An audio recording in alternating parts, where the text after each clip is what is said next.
Hola, hola, ¿cómo están? Muy buenas tardes. Feliz y bendecido martes, ¿cómo andan? Espero que muy bien. Hola, hola Inés, hola. Bueno, a medida que Instagram les va avisando que ya estoy en vivo, les doy la bienvenida, los saludo y bueno, les agradezco por estar en un nuevo encuentro de este sector que se me ocurrió de lectura en vivo, de poder ir compartiendo con ustedes y con quienes resuenen con diferentes libros que bueno, fueron parte de mi vida, que llegaron en un momento y bueno, creo que fue parte de la transformación que ha sucedido en estos momentos y que seguramente seguirá sucediendo. Así que brevemente, como para bueno, ir esperando que se vayan conectando los que pueden, entiendo que es día de semana laboral, acá al menos en Buenos Aires. Yo hago la lectura de todos modos y después quedará grabado y espero poder subirlo a YouTube también. En YouTube les cuento que dentro de mi canal de YouTube hay unas pestañitas, hay una que dice lista de reproducciones, ahí voy subiendo todo lo que hago acá en la cuenta de Instagram y lo bueno es que me permite como hacer subcarpetas, entonces cada carpeta tiene cosas diferentes. Una la lectura de Telos, otra la lectura del Kybalión, otra la lectura del monje que vende su Ferrari, otra las meditaciones de Telos, y así voy subiendo mis aportando granito de arena. Y así es como que voy armando carpetitas para que cuando ustedes quieran, digamos, entrar y directamente ir a escuchar un audio, por ejemplo, de lo que son las lecturas, va a estar subido por orden en los cuales lo fui leyendo, ¿sí? Por orden en el cual va el libro. Así que, bueno, sin más, vamos a dar inicio. Les cuento que, bueno, esta va a ser mi segunda vez que lo leo. Lo leí aproximadamente hará unos 10 años. Este libro me lo devoré más o menos en 24 horas, creo que me lo comí porque fue apasionante. Y, y bueno, antes de leer el otro de Brian Weiss, Meditaciones, era este en realidad el que quería leer, pero no lo encontraba en mi biblioteca. Está bien que yo desde hace 10 años me mudé creo que 3, 4 veces y bueno, no lo encontré acá en mis libros, seguramente lo presté y yo soy muy celosa igualmente con mis libros, no los suelo prestar. Son muy contados con los dedos las veces que presto libros porque, bueno, son como mi pequeño tesorito y me da mucha pena si no me los devuelven. Entonces, bueno, pero este no lo encontré y, bueno, me lo compré de nuevo porque es un libro que a mí me gusta tenerlo y bueno, como todos me decían, ay, yo leí Muchas vidas, muchos maestros y, bueno, me hacían el comentario, dije, bueno, no, lo tengo que leer porque en realidad era el que quería leer, así que me lo compré de nuevo. Acá estamos. Agradezco tu iniciativa, yo pensé hacerlo en pandemia y no me animé. Bueno, Tamara, llegó el momento de animarse a todo. Estamos en un momento de co-creación con el universo. Nos está empujando de una manera u otra a que vayamos por nuestros sueños y hagamos todo lo que querramos, porque es eso a lo que venimos, ¿sí? A hacer expansión, a compartir por sobre todas las cosas, a compartir, a difundir, siempre que a vos te haya dado buenos resultados, siempre que te haya servido, siempre que sea en amor, a eso vinimos en realidad. Así que, chicas, formen un Instagram, ya veo que tienen acá un Instagram de Reiki, acá Inés, bueno, chicas, vamos. Acción, acción, acción, salimos de la zona de confort, ponemos una fecha, prendemos la cámara y salimos. Leemos como leemos, nos trabamos. Yo palabras en inglés es un desastre lo mío, mi inglés es una negación total con el inglés que tengo. Pero o sea, sentía como un impulso muy fuerte de empezar a leer, por ejemplo, los libros de Telos. Algo me decía, lo tenés que leer, lo tenés que leer, lo tenés que leer, esta información la tenés que dar a conocer. Y así empecé. Y después, bueno, nada, fui agarrando otros libros que a mí me resultaron bien, que me ayudaron a crecer espiritualmente y como persona. Y acá estoy, ¿sí? Así, ponés de última un filtro, si no tenés muchas ganas de maquillarte, por suerte están los filtros, y vamos para adelante. Y miren que yo empecé con los libros de Telos que está escrito en castellano, o sea, con el habéis, vosotros, bueno, todo muy complicado para mi léxico. Y sin embargo, bueno, al principio me trababa, lloraba de la emoción en vivo, dejaba que me trazara todo en ese momento. Así que las invito a que muy prontito me estén enviando una invitación para que vaya a su canal y las escuche leer lo que quieran. Esto es una idea que a mí se me surgió, no creo que sea nueva, porque de hecho hay audiolibros en YouTube. No sé si alguien en Instagram lo hizo, pero bueno, como les digo, hay muchas personas que me escriben y me dicen, ay, a mí también me gustaría. Es una idea que está ahí, que el universo la bajó y me dijo lee, y yo leí en Instagram porque es la plataforma con la cual mejor me llevo y me comunico. Pero nada, las invito a que salgan de la zona de confort y que vayan, agarren el librito que más les gusta, que más les resuena en este momento y a leerlo. Así que bueno, les voy dando un besito a todos, muchas gracias por conectarse y bueno, vamos de lleno a la lectura.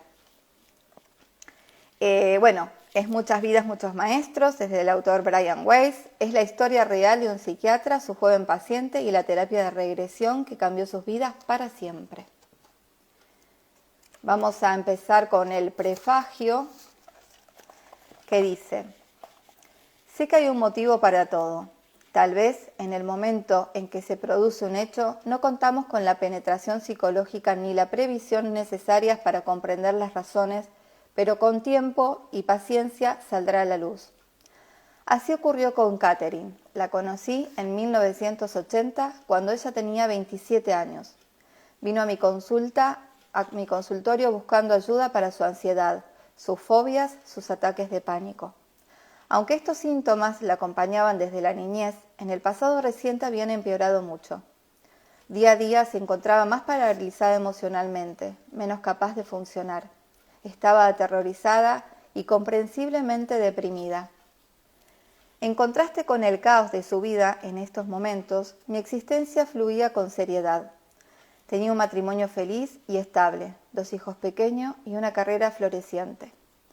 Desde el principio mismo mi vida pareció seguir siempre un camino recto. Crecí en un hogar con mucho amor, el éxito académico se presentó con facilidad y apenas ingresando en la facultad había tomado ya la decisión de ser psiquiatra. Me gradué en la Universidad de Columbia, Nueva York, en 1966 con todos los honores. Proseguí mis estudios en las escuelas de medicina de la Universidad de Yale, donde recibí mi diploma de médico en 1970.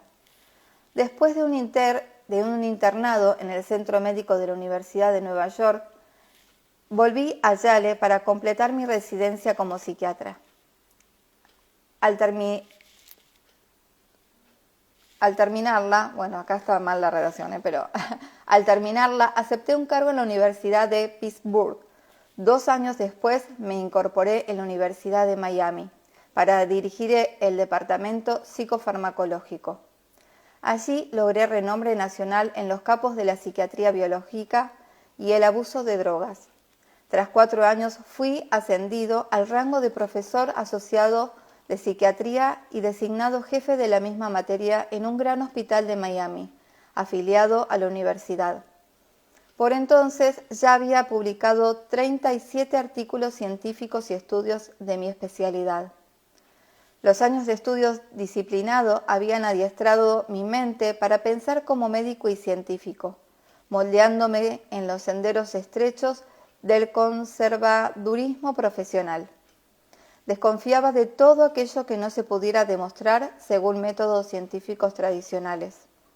Tenía noticias de varios estudios de parapsicología que se estaban realizando en una universidad importante de todo el país, pero no me llamaban la atención.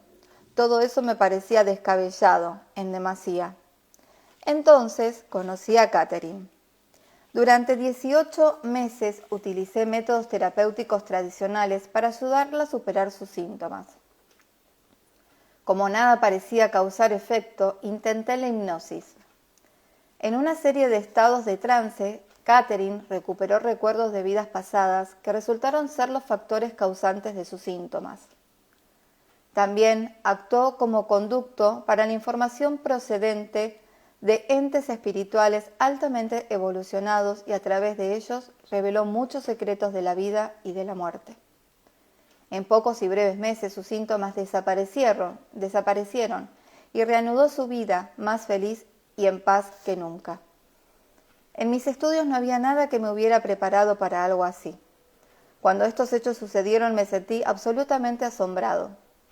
No tengo explicaciones científicas de lo que ocurrió. En la mente humana hay demasiadas cosas que están más allá de nuestra comprensión. Tal vez Catherine, bajo la hipnosis, pudo centrarse en esta parte de su mente subconsciente que acumulaba verdaderos recuerdos de vidas pasadas. Tal vez utilizó aquello que el psicoanalista Carl Jung denominó inconsciente colectivo, la fuente de energía que nos rodea y contiene los recuerdos de toda la raza humana. Los científicos comienzan a buscar estas respuestas. Nosotros, como sociedad, podemos beneficiarnos mucho con la investigación de los misterios que encierran el alma, la mente, la continuación de la vida después de la muerte y la influencia de nuestras experiencias en vidas anteriores sobre nuestra conducta actual. Obviamente, las ramificaciones son ilimitadas, sobre todo en los campos de la medicina, la psiquiatría, la teología y la filosofía. Sin embargo, la investigación científica rigurosa de estos temas está todavía en mantelillas.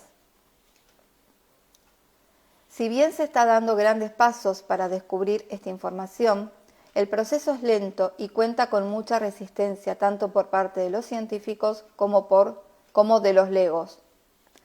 A lo largo de la historia, la humanidad siempre se ha resistido al cambio y a la aceptación de nuevas ideas. Los textos históricos están llenos de ejemplos.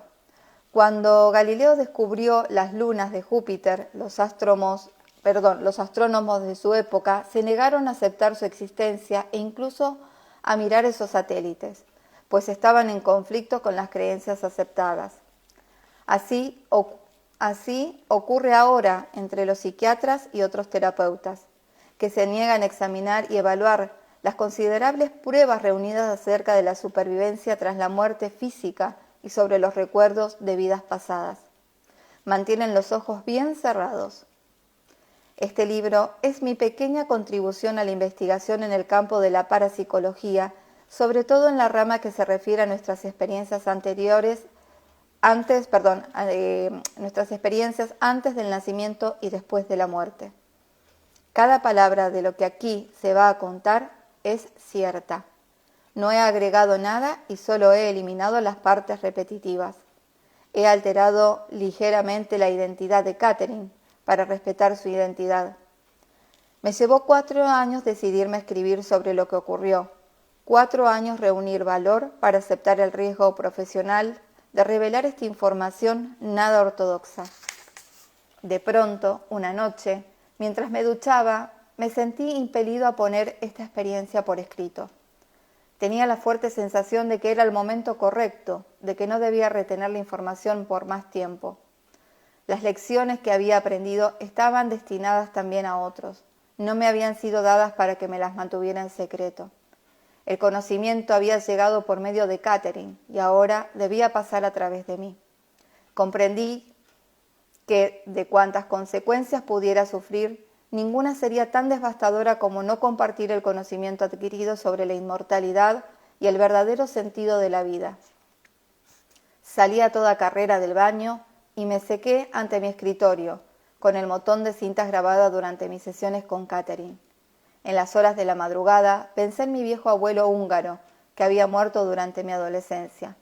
Cada vez que yo confesaba tener miedo de correr un riesgo, él me alentaba amorosamente repitiendo su expresión favorita en nuestro idioma. «¿Qué diablos?», decía, con su acento extranjero. «¿Qué diablos?». Capítulo 1. Cuando vi a Catherine por primera vez, ella lucía un vestido de color carmesí intenso y hojeaba nerviosamente una revista en mi sala de espera. Era evidente que estaba sofocada. Había pasado los 20 minutos anteriores paseándose por el pasillo, frente a los consultorios del departamento de psiquiatría, tratando de convencerse de que debía asistir a una entrevista conmigo en vez de echar a correr. Fui a la sala de espera para saludarla y nos estrechamos la mano. Noté que las suyas estaban frías y húmedas, lo cual confirmaba su ansiedad. En realidad había tenido que reunir valor durante los 2 meses para pedir esa cita conmigo. Pensé que pese a que 2 médicos del personal, hombres en quienes ella confiaba, le habían aconsejado insistentemente que me pidiera ayuda. Finalmente, allí estaba. Catherine es una mujer extraordinariamente atractiva, de ojos color avellana y pelo rubio, medianamente largo. Por esa época trabajaba como técnica de laboratorio en el hospital donde yo era jefe de psiquiatría. También se ganaba un sobresueldo como modelo de trajes de baño. Le hice pasar a mi consultorio y la conduje hasta un sillón de cuero que había tras el diván. Nos sentamos frente a frente, separados por mi escritorio semicircular. Catherine se reclinó en su sillón, callada, sin saber por dónde empezar. Yo esperaba, pues prefería que fuera ella misma quien eligiera el tema inicial. No obstante, al cabo de algunos minutos, empecé a preguntarle por su pasado. En esa primera visita comenzamos a desentrañar quién era ella y por qué acudía a verme. En esas respuestas a mis preguntas, Catherine reveló la historia de su vida. Era la segunda de 3 hijos criados en el seno de una familia católica conservadora en una pequeña ciudad de Massachusetts. Su hermano de 3 años mayor que ella era muy atlético y disfrutaba de una libertad que a ella nunca se le permitió. La hermana menor era la favorita de ambos padres. Cuando empezamos a hablar de sus síntomas, se puso notablemente más tensa y nerviosa. Comenzó a hablar más deprisa y se inclinó hacia adelante, con los codos apoyados en la mesa. Su vida siempre había estado repleta de miedos. Tenía miedo del agua, tenía tanto miedo de asfixiarse que no podía tragar píldoras. Me resuena todo. No podía tragar píldoras. También le asustaban los aviones y la oscuridad. La aterrorizaba la idea de morir. En los últimos tiempos, esos miedos habían comenzado a empeorar. A fin de sentirse a salvo, solía dormir en el amplio ropero de su apartamento. Sufría 2 o 3 horas de insomnio antes de poder conciliar el sueño. Una vez dormida, su sueño era ligero y agitado. Se despertaba con frecuencia. Las pesadillas y los episodios de sonambulismo que habían atormentado su infancia empezaban a repetirse. A medida que los miedos y los síntomas la iban paralizando cada vez más, mayor era su depresión. Mientras Catherine hablaba, percibí lo profundo de sus sentimientos. En el curso de los años, yo había ayudado a muchos pacientes como ella a superar el tormento de los miedos. Por eso, confiaba en poder prestarle la misma ayuda. Decidí que comenzaríamos por ahondar en su niñez, buscando las raíces originales de sus problemas. Por lo común, este tipo de indagación ayuda a aliviar la ansiedad. En caso de necesidad, y si ella lograba tragar píldoras, le ofrecería alguna medicación suave como la ansiedad, para que estuviera más cómoda. Era el tratamiento habitual para sus síntomas, y yo nunca vacilaba en utilizar sedantes, y hasta medicamentos antidepresivos para tratar las ansiedades y los miedos crónicos y graves. Ahora recurro a ellos con mucha más moderación y solo durante breves periodos, si acaso. No hay medicamento que pueda llegar a las verdaderas raíces de estos síntomas. Mis experiencias con Catherine y otros pacientes como ella así me lo han demostrado. Ahora sé que se puede curar en vez de limitarse a disimular o enmascarar los síntomas. Durante esa primera sesión, yo trataba con suave insistencia de hacerla volver a la niñez. Como Catherine recordaba asombrosamente pocos hechos de sus primeros años, me dije que debía analizar la posibilidad de utilizar la hipnoterapia como una posible forma de abreviar el tratamiento para superar esa represión. Ella no recordaba ningún momento especialmente traumático de su niñez que explicara esos continuos miedos en su vida. En tanto ella se esforzaba y abría su mente para recordar, iban emergiendo fragmentos aislados de memoria. A los 5 años había sufrido un ataque de pánico cuando alguien le empujó desde un trampolín a una piscina. No obstante, dijo que incluso antes de ese incidente no se había sentido nunca cómoda en el agua. Cuando Catherine tenía 11 años, su madre había caído en una depresión grave. El extraño modo en que se alejaba de su familia hizo que fuera necesario consultar con un psiquiatra y someterla a electroshock. Debido a ese tratamiento, su madre le costaba recordar cosas. Las experiencias asustó a Catherine, pero aseguraba que cuando su madre mejoró y volvió a ser como siempre, esos miedos se disiparon. Su padre tenía un largo historial de excesos alcohólicos. A veces el hijo mayor tenía que ir al bar del barrio para recogerlo. El creciente consumo de alcohol lo llevaba a reñir frecuentemente con la madre de Catherine, quien entonces se volvía retraída y malhumorada. Sin embargo, la muchacha consideraba eso como un patrón familiar aceptado. Fuera de casa todo iba mejor. En la escuela secundaria salía con muchachos y mantenía un trato fácil con sus amigos, a la mayoría de los cuales conocía desde varios años atrás. Sin embargo, le resultaba difícil confiar en la gente, sobre todo en quienes no formaban parte del reducido círculo de amistades. En cuanto a la religión, para ella era simple y no se planteaba dudas. Si se le había enseñado a creer en la ideología y las prácticas católicas tradicionales, sin que ella pusiera realmente en tela de juicio la verdad y validez de su credo. Estaba segura de que si era una buena católica y vivía como era debido, respetando la fe y sus ritos, sería recompensada con el paraíso, si no, sufriría en el purgatorio o en el infierno. Un Dios patriarcal y su hijo se encargaban de esas decisiones definitivas. Más tarde descubrí que Catherine no creía en la reencarnación. De hecho, sabía muy poco de ese concepto, aunque había leído algunos sobre los hindúes. La idea de reencarnación era contraria a su educación y su comprensión. Nunca había leído sobre temas metafísicos u ocultistas porque no les interesaba en absoluto. Estaba segura de sus creencias. Terminada la escuela secundaria, Catherine cursó 2 años de estudios técnicos que la capacitaron como técnica de laboratorio. Contando con una profesión y alentada por la mudanza de su hermano a Tampa, Catherine consiguió un puesto en Miami, en un gran hospital asociado con la Universidad de Miami, ciudad a la que se trasladó en la primavera de 1974, a la edad de 21 años. La vida de Catherine en su pequeña ciudad había sido más fácil que la que tuvo que llevar en Miami. Sin embargo, le alegraba haber escapado de sus problemas familiares. Durante el primer año que pasó allí conoció a Stuart, un hombre casado, judío y con 2 hijos, diferente de todos los hombres con quienes había salido. Era un médico de éxito, fuerte y emprendedor. Entre ellos había una atracción irresistible, pero las relaciones resultaban inestables y tempestuosas. Había algo en él que despertaba las pasiones de Catherine, como si le hechizara. Por la época en que ella inició la terapia, su relación con Stuart iba por el 6º año y aún conservaba todo su vigor, aunque no marchaba bien.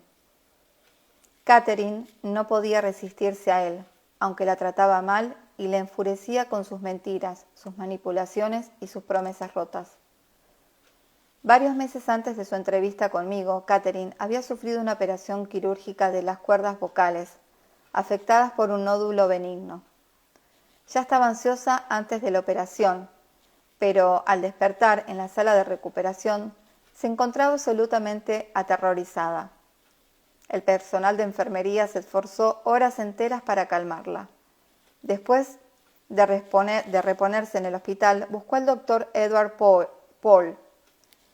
Ed era un bondadoso pediatra a quien Catherine había conocido mientras trabajaba en el hospital. Entre ambos surgió un entendimiento instantáneo que se fue convirtiendo en una estrecha amistad. Catherine habló francamente con Ed. Le contó sus temores, su relación con Stuart y su sensación de estar perdiendo el control de su vida. Él insistió en que pidiera una entrevista conmigo, personalmente, no con alguno de mis asociados. Cuando Ed me llamó para ponerme al tanto de ese consejo, agregó que por algún motivo le parecía que solo yo podía comprender de verdad a Catherine, aunque los otros psiquiatras también tenían una excelente preparación y eran terapeutas capacitados. Sin embargo, Catherine no me llamó. Pasaron 8 semanas. Como mi trabajo como jefe del departamento de psiquiatría me absorbe mucho, olvidé la llamada de Ed. Los miedos y las fobias de Catherine empeoraron. El doctor Frank Acker, jefe de cirugía, la conocía superficialmente desde hacía años y solía bromear con ella cuando visitaba el laboratorio donde trabajaba. Él había notado su desdicha de los últimos tiempos y percibió su tensión. Aunque había querido decirle algo en varias oportunidades, vacilaba. Una tarde, mientras iba en su coche a un hospital apartado donde debía dar una conferencia, vio a Catherine que volvía en su propio automóvil a casa, cerca a ese pequeño hospital. Siguiendo un impulso, le indicó por señas que se hiciera a un lado de la carretera. «Quiero que hables ahora mismo con el doctor Weiss», le gritó por la ventanilla sin demora. Aunque los cirujanos suelen actuar impulsivamente, el mismo Frank le respondió su rotundidad. Los ataques de pánico y la ansiedad de Catherine iban siendo más frecuentes y duraban más. Empezó a sufrir 2 pesadillas recurrentes. En una, un puente se derrumbaba mientras ella lo cruzaba al volante de su automóvil. El vehículo se hundía en el agua y ella quedaba atrapada, ahogándose. En el segundo sueño se encontraba encerrada en un cuarto totalmente oscuro, donde tropezaba y caía sobre las cosas, sin lograr hallar una salida. Por fin vino a verme. Durante mi primera sesión con Catherine, yo no tenía la menor idea de que mi vida estaba a punto de trastocarme por completo, de que esa mujer asustada y confundida sentada frente a mi escritorio sería el catalizador, ni de que yo jamás volviera a ser el mismo. Capítulo 2. Pasaron 18 meses de psicoterapia intensiva. Catherine venía a verme 1 o 2 veces por semana. Era buena paciente, verbalmente expresiva, capaz de penetrar en lo psíquico y muy deseosa de mejorar. En ese tiempo exploramos sus sentimientos, sus ideas y sus sueños. El hecho de que supiera reconocer los patrones de conducta recurrente le proporcionaba penetración y entendimiento. Recordó muchos otros detalles importantes de su pasado, tales como las ausencias de su padre, que era un marino mercante, y sus ocasiones arrebatos violentos después de beber en exceso. Comprendía mucho mejor sus relaciones turbulentas con Stuart y expresaba el enojo de manera más apropiada. En mi opinión, por entonces, debía haber mejorado mucho. Los pacientes mejoran casi siempre cuando recuerdan influencias desagradables de su pasado, cuando aprenden a reconocer y corregir patrones de conducta inadaptadas y cuando desarrollan la capacidad de ver sus problemas desde una perspectiva más amplia y objetiva. Pero Catherine no había mejorado. Aún la torturaban los ataques de ansiedad y de pánico. Continuaban las vividas pesadillas recurrentes y todavía la aterrorizaba el agua, la oscuridad y estar encerrada. Aún dormía de manera interrumpida, sin descansar. Sufría palpitaciones cardíacas, continuaba negándose a tomar medicamentos por temor a ahogarse con las píldoras. Yo me sentía como si hubiera llegado a un muro. Por mucho que hiciera, el muro seguía siendo tan alto que ninguno de los dos podía franquearlo. Sin embargo, este sentimiento de frustración me dio todavía mayor decisión. De algún modo ayudaría a Catherine. Y entonces ocurrió algo extraño. Aunque tenía un intenso miedo a volar y debía darse coraje con varias copas al subir a un avión, Catherine acompañó a Stuart a un congreso médico que se realizó en Chicago, en la primavera de 1982. Mientras estaban allí, insistió para que él la llevara a visitar la exposición egipcia del Museo de Arte, donde hicieron un recorrido en grupo con un guía. Catherine siempre había sentido interés por los objetos y las reproducciones de reliquias provenientes del Antiguo Egipto. No se la podía considerar erudita en el tema y nunca había estudiado ese periodo histórico, pero en cierto modo las piezas le parecían familiares. Cuando el guía comenzó a describir algunos de los objetos expuestos, ella se descubrió corrigiéndolo, y tenía razón. El guía estaba sorprendido, Catherine atónita. ¿Cómo sabía esas cosas? ¿Por qué estaba tan segura de tener razón como para corregir al hombre en público? Tal vez eran recuerdos olvidados de la infancia. En su visita siguiente me contó lo ocurrido. Meses antes yo le había sugerido la hipnosis, pero ella tenía miedo y se resistía. Debido a esa experiencia con la exposición egipcia, aceptó, aunque a regañadientes. La hipnosis es una excelente herramienta para que un paciente recuerde incidentes olvidados durante mucho tiempo. No encierra misterio alguno. Se trata solo de un estado de concentración enfocada. Siguiendo las instrucciones de un hipnotista bien preparado, el paciente relaja el cuerpo con lo que la memoria se agudiza. Yo había hipnotizado a cientos de pacientes. Me resultaba útil para reducir la ansiedad, eliminar fobias, cambiar malos hábitos y ayudar a rememorar material reprimido. Ocasionalmente había logrado la regresión de algún paciente a la primera infancia, hasta cuando tenía 2 o 3 años de edad, despertando así recuerdos de traumas muy olvidados que trastornaron su vida. Confiaba en que la hipnosis ayudaría a Catherine.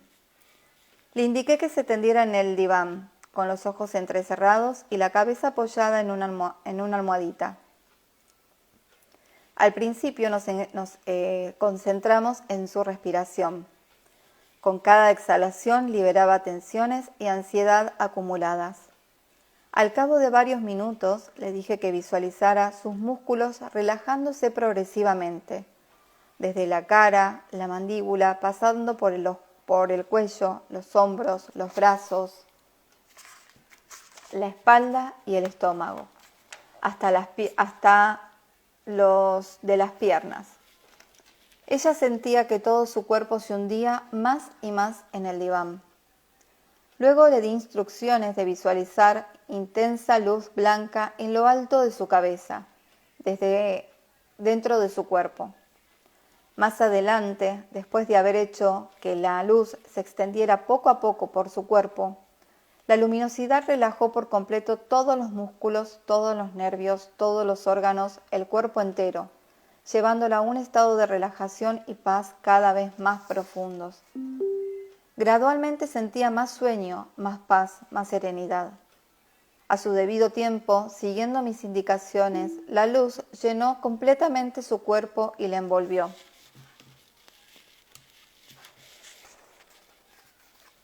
Conté hacia atrás, lentamente, de 10 a 1, a cada número. Catherine entraba.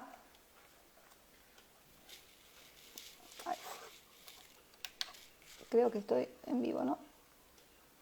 Sí, ahí está. Perdón, pero pensé que se había cortado la luz. Ahí está. Perdonen que me distraje, pero pensé que se había cortado la luz. Conté hacia atrás lentamente, de 10 a 1 a cada número. Catherine entraba a un nivel de mayor relajación. Su trance se hizo más profundo. Podía concentrarse en mi voz, excluyendo... Ahí está, así leo mejor. Excluyendo cualquier otro ruido. Al llegar a 1, estaba ya en un estado de hipnosis moderadamente profundo. Todo el proceso había requerido 20 minutos. Al cabo de un rato, comencé a iniciarla en la regresión, pidiéndole que rememorara recuerdos de edades cada vez más tempranas. Podía hablar y responder a mis preguntas. siempre manteniendo un profundo nivel de hipnosis. Recordó una experiencia traumática con el dentista, ocurrida cuando ella tenía 6 años. Tenía vívida memoria de la aterrorizadora experiencia de los 5 años, al ser empujada a una piscina desde un trampolín. En aquella ocasión había sentido náuseas y había tragado agua hasta asfixiarse. Mientras lo narraba, empezó a dar arcadas en mi consultorio. Le indiqué que la experiencia había pasado, que estaba fuera del agua. Las arcadas cesaron y la respiración se hizo normal. Aún estaba en trance profundo, pero lo peor de todo había ocurrido a los 3 años de edad. Recordó haber despertado en su dormitorio, a oscuras, consciente de que su padre estaba en el cuarto. Él apestaba alcohol en aquel momento, y Catherine volvía a percibir ahora el mismo olor. El padre la tocó y la frotó, incluso ahí abajo. Ella, aterrorizada, comenzó a llorar. Entonces el padre le tapó la boca con una mano áspera que no la dejaba respirar. En mi consultorio, en mi diván, 25 años después, Catherine sollozaba. Tuve la certeza de que ya contábamos con la información, que ya teníamos la clave de lo que le sucedía. Estaba seguro de que sus síntomas se aliviarían con enorme rapidez. Le indiqué suavemente que la experiencia había terminado. Ya no estaba en el dormitorio, sino descansando apaciblemente, aún en trance. Los sollozos cesaron. La llevé hacia adelante en el tiempo, hasta su edad actual. La desperté después de ordenarle, por sugestión poshipnótica, que recordara todo cuanto me había dicho. Pasamos el resto de la sesión analizando ese recuerdo súbitamente vivido del trauma ocasionado por su padre. Traté de ayudarla a que aceptara y asimilara su nuevo conocimiento. Ahora ella podía comprender su relación con el padre, por qué provocaba en él determinadas reacciones y frialdad, por qué ella le tenía miedo. Cuando salió del consultorio aún estaba temblando, pero yo sabía que la comprensión ganada compensaba el haber sufrido un malestar pasajero. En el trama de descubrir sus dolorosos recuerdos profundamente reprimidos, había olvidado por completo buscar la posible conexión infantil con los objetos egipcios. Pero cuando menos, comprendía mejor su pasado. Había recordado varios acontecimientos aterrorizantes. Ya yo esperaba una importante mejoría de sus síntomas. Pese a esa nueva comprensión, a la semana siguiente me informó de que sus síntomas se mantenían intactos, tan graves como siempre. Eso me sorprendió. No lograba entender qué fallaba. ¿Era posible que hubiera ocurrido algo antes de los 3 años? Habíamos descubierto motivos sobrados para que temiera a la asfixia, al agua, a la oscuridad y al estar encerrada. Sin embargo, los miedos penetrantes, los síntomas, las ansiedades desmedidas aún devastaban su vida consciente. Sus pesadillas eran tan terroríficas como antes. Decidí llevarla a una regresión mayor. Mientras estaba hipnotizada, Catherine hablaba en un susurro lento y claro. Gracias a ello pude anotar textualmente sus palabras y la he citado sin alteraciones. Los puntos suspensivos representaban pausas en su relato, no correcciones u omisiones de mi parte. No obstante, parte de las repeticiones no han sido incluidas. Poco a poco llevé a Catherine hasta la edad de 2 años, pero no recordó nada importante. Le di instrucciones firmes y claras. Vuelve a la época en que se iniciaron tus síntomas. No estaba en absoluto preparado para lo que sucedió a continuación. Veo escalones blancos que conducen a un edificio grande y blanco, con columnas abierto por el frente. No hay puertas. Llevo puesto un vestido largo, un saco hecho de tela tosca. Tengo el pelo rubio y largo trenzado. Yo estaba confundido, no estaba seguro de lo que estaba ocurriendo. Le pregunté qué año era ese, cuál era su nombre. Aronda, tengo 18 años. Veo un mercado frente al edificio. Hay cestos. Estos cestos se cargan en los hombros. Vivimos en un valle. No hay agua. El año es 1863 a.C. La zona es estéril, torrida, arenosa. Hay un pozo. Ríos, no. El agua viene al valle desde las montañas. Después de escucharla relatar más detalles topográficos, le dije que se adelantara varios años en el tiempo y que me narrara lo que viera. Hay árboles, un camino de piedra, veo una fogata donde se cocina. Soy rubia, llevo un vestido de pardo, largo y áspero. Calzo sandalias. Tengo 25 años.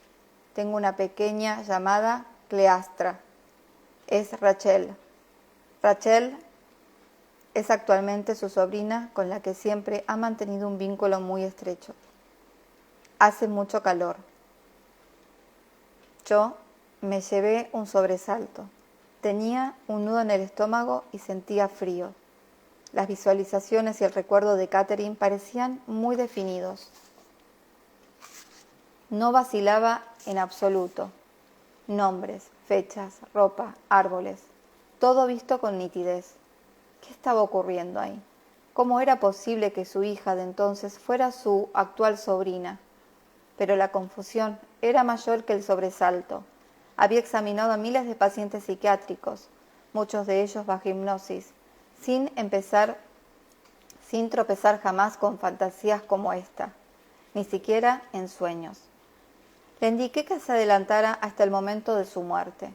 No sabía con seguridad cómo interrogar a un paciente en medio de una fantasía o evocación tan explícita, pero estaba buscando hechos traumáticos que pudieran servir de base a sus miedos y sus síntomas actuales.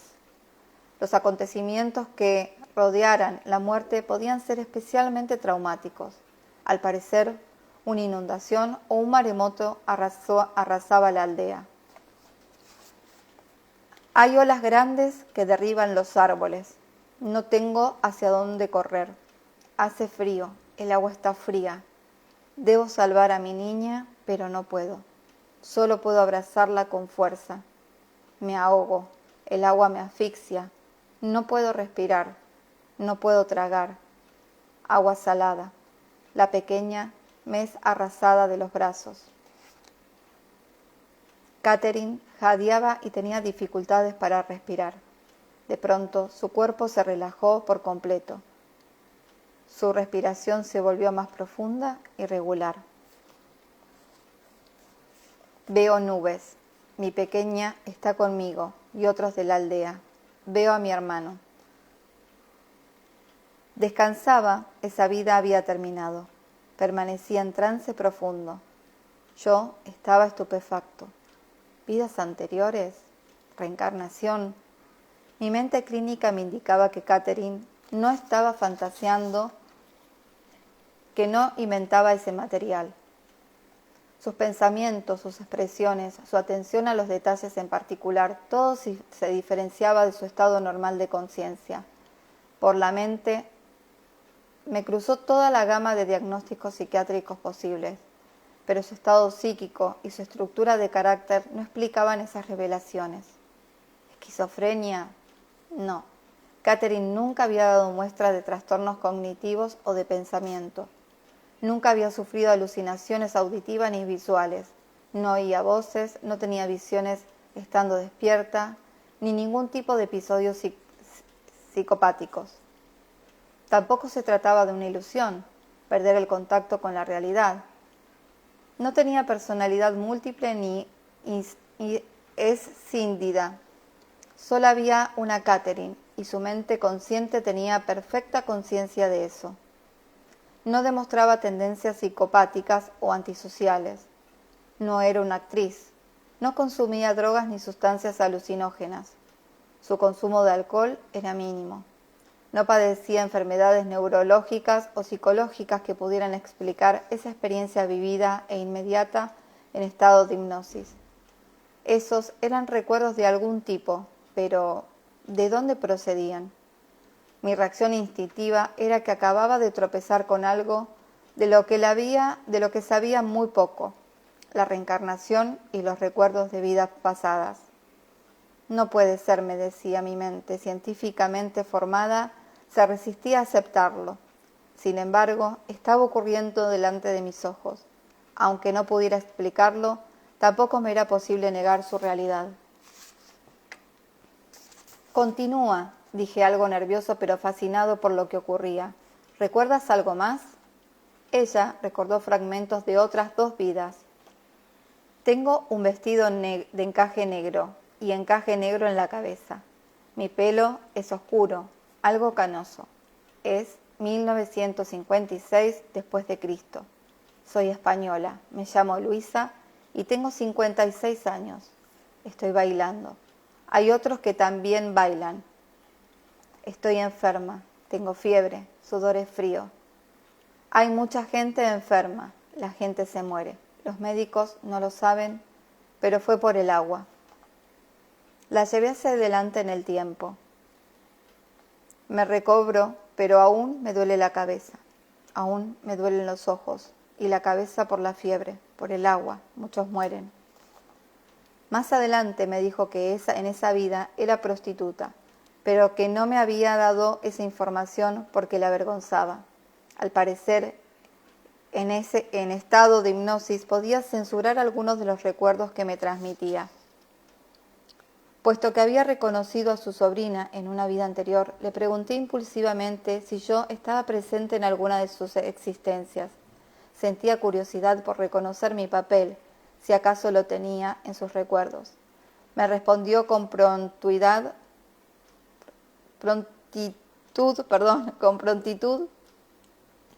un contraste con las evocaciones anteriores muy lentas y pausadas. Tú eres mi maestro, estás sentado en un saliente de roca, nos enseñas con libros, eres anciano, de pelo gris, usas un vestido blanco, un toga, con bordes dorados, tú te llamas Diógenes, nos enseñas símbolos, triángulos, eres realmente muy sabio, pero yo no comprendo. El año es 1568 a.C. La fecha era aproximadamente 1200 años anterior al famoso Diógenes, filósofo cínico de Grecia. El nombre no era muy insólito. La primera sesión había terminado. Le sucederían otras cosas aún más asombrosas. Cuando Catherine se hubo ido, y durante varios días más, reflexioné mucho en los detalles de la regresión hipnótica. Reflexionar es natural en mí. Muy pocos de los detalles que emergieron de una hora de terapia, incluso de las normales, escapan a mi obsesivo análisis mental, y esa sesión difícilmente podía considerarse normal. Por añadidura, era muy escéptico con respecto a la vida después de la muerte, la reencarnación, las experiencias de abandono del cuerpo y los fenómenos de este tipo. Después de todo, según pensaba la parte lógica de mi persona, eso podía ser fantasía de Catherine. En realidad, me sería imposible demostrar la veracidad de sus aseveraciones o visualizaciones, pero yo también tenía conciencia, aunque mucho más difusa, de un pensamiento menos emocional. Mantén la mente abierta, me decía ese pensamiento. La verdadera ciencia comienza por la observación. Sus recuerdos podían no ser fantasías ni imaginación. Podía haber algo más de lo que estaba a la vista o al alcance de cualquier otro sentido. Mantén la mente abierta. Consigue más datos. Otro pensamiento me perturbaba. Catherine, tan propensa a temores y ansiedades desde siempre, ¿no tendría demasiado miedo de volver a someterse a la hipnosis? Resolví no llamarla, que ella también digiriera la experiencia. Esperaría a la semana siguiente. Bueno, vamos a dejar aquí. La verdad que seguiría, pero bueno, después se me hace muy largo el audio. Así que vamos a dejar aquí 50 minutos de lectura, me parece más que suficiente. a los que están acá en el vivo, si quieren hacer algún comentario de lo que les fueron escuchando, si ya lo habían escuchado, si ya lo habían leído. Gracias Inés, gracias a ustedes por estar, por bueno, dedicarse este ratito, que también nos hace dedicarnos un ratito. Y a eso estamos llamados, así que bueno, yo les agradezco infinitamente el acompañamiento a los que están acá, a los que lo van a ver después. Obviamente que lo pueden compartir con cualquier persona que pueda llegar a estar interesada en estos temas. Gracias, coach espiritual ser. Yo ya lo había leído y me encanta, agradezco tu lectura. No, yo les agradezco a ustedes el que estén acá, como digo siempre, el ser, ¿no? Que estén acá con su presencia, se siente una linda energía, así que gracias. Como les decía, si quieren compartirlo, lo pueden hacer por Instagram, compartiendo mi cuenta, y si no, ahora en un ratitito ya lo subo a YouTube, y que lo pueden buscar directamente en lista de reproducciones. Voy a hacer una que diga muchas vidas, muchos maestros. Yo la había leído, pero me encanta, qué hermosa lectura. Bueno, gracias, perdón si me trabo a veces, pero bueno, se me traba la lengua a veces, ¿qué va a hacer? Bueno, gracias, les abrazo, y bueno, nos vemos la próxima. Seguramente leeré el jueves o viernes. Voy a tratar de leer siempre más o menos en el mismo horario para no estar mareándolos. Seguramente va a ser siempre a las 3 de la tarde. Y yo el mismo día o el día anterior publico en el estado, hoy es lectura en vivo, pero siempre más o menos es a las 3 de la tarde, que es un horario que estoy tranquila en casa. Así que bueno, les mando un beso grande. Gracias por ser y estar. Nos amo. Y bueno, acá estamos haciéndonos compañía un ratito. Chao, bellos seres. Nos vemos. Y a las chicas que no se animan a leer, quiero la invitación de ustedes leyendo algo, ¿eh? Bueno, pasan por lo que quieren. No se olviden que estamos en un momento para crear. Besitos.